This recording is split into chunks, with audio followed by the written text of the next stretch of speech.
పులివెందులలో వరుస దొంగతనాలకు పాల్పడుతున్న 13 మంది నిందితులను పులివెందుల అర్బన్ పోలీసులు అరెస్టు చేశారు.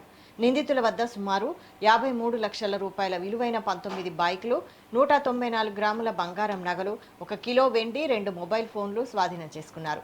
ఈ మేరకు డీఎస్పీ మురళీ నాయక్ వివరాలను వెల్లడించారు.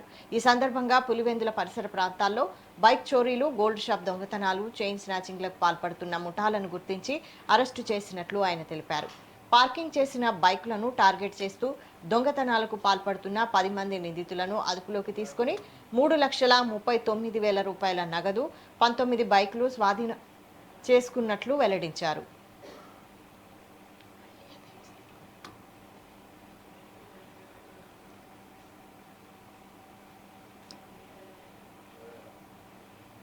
మూడు రకాలైనటువంటి కేసు. ఒకటేమో మోటార్ సైకిల్ థెఫ్ట్ కేసు, మొత్తం 19 మోటార్ సైకిల్, అండ్ దాని తర్వాత చైన్ స్టాచింగ్ కేసెస్ 3, అండ్ దాని తర్వాత హౌస్ థెఫ్ట్ కేసు ఒకటి. ఈ జ్యువెలరీస్ అవి దొంగతనం చేసే కేసు. 3 రకాలైనటువంటి ముద్దాయిలను మీ దగ్గర ప్రవేశపెట్టాము. టోటల్ అక్యూజ్డ్స్ వచ్చి మన దగ్గర ఒక 5 మంది వచ్చి బాల నేరస్తులు. వాళ్ళ వివరాలు అయితే చెప్పడానికి కుదరదు, అది చట్టం చెబుతోంది. మిగతా ముద్దాయిలు ఎవరైతే ఉన్నారో మీ ముందర ఈ ప్రాపర్టీస్, అదే రకంగా ముద్దాయిని కూడా ప్రవేశపెట్టడం జరిగింది. వరుసగా ఎవరైతే కొత్త సెటప్ మన పులివెందులకు CI Sriram and SIs Timothy and Madhusudan Reddy వారు వచ్చినప్పటి నుంచి ఒక 3 ముఖ్యమైనటువంటి కేసులు, పెద్ద కేసులు ఛేదించడం జరిగింది. ముందుగా 2 కేసులు కూడా మీ అందరూ తెలిసినది. ఒక గాంజా కేసు, 15 కేజీలు గాంజా చేయడం. అందులో ప్రముఖమైనటువంటి వ్యక్తి ఎవరైతే ఉన్నారో గొర్రెల భరత్ యాదవ్ తో పాటు మిగతా వాళ్ళు కూడా దాంట్లో పట్టుబడడం, రిమాండ్ లో ఉన్నారు. అదే రకంగా ఒక